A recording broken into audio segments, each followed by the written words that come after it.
Hello, this is Scott Micheno at Mobile World Congress 2017. I'm talking to Shamina Singh, who's the president of the Center for Inclusive Growth at Mastercard.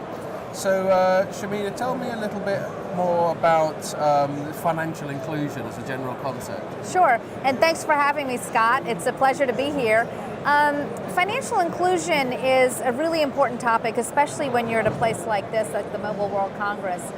There are about 2 billion people in the world today who are disconnected from any kind of formal financial services.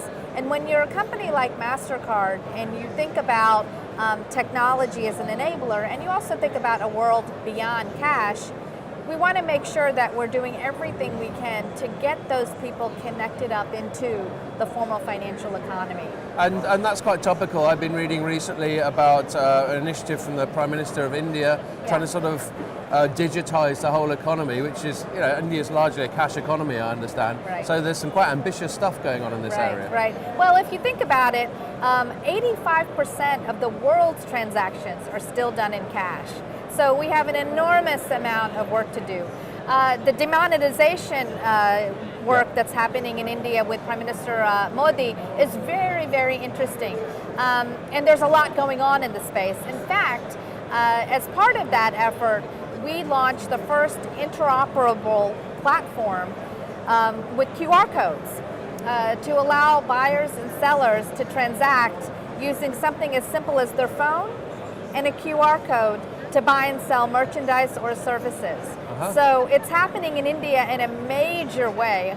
Hundreds of thousands of small and micro merchants are accessing the formal economy in a new way, and it's quite exciting. No, it is indeed. And how does your organization use all the data that's available to it to achieve its aims? At the Center for Inclusive Growth, which is an independent subsidiary of Mastercard, we're all about social impact. And so what we've realized is that the abundance of data, as you say, that's out there, needs to also we need to make sure that there's also a social impact that's coming out of that data. There's a lot of good that can come out of making sure that the data that is produced in an anonymized and aggregated way can actually have positive social impact. So at the Center for Inclusive Growth, we have programs that we call data philanthropy. And the idea is, can we use Mastercard's analytics, in some instances MasterCard data, to really build out the capacity on the social sector side to make sure that data is becoming something that we use for good. Yeah, understood. And lastly, for people who aren't familiar with the Center for Inclusive Growth, can you tell us a little bit more about that? Sure, and I hope folks will visit our website to get a really good understanding at mastercardcenter.org.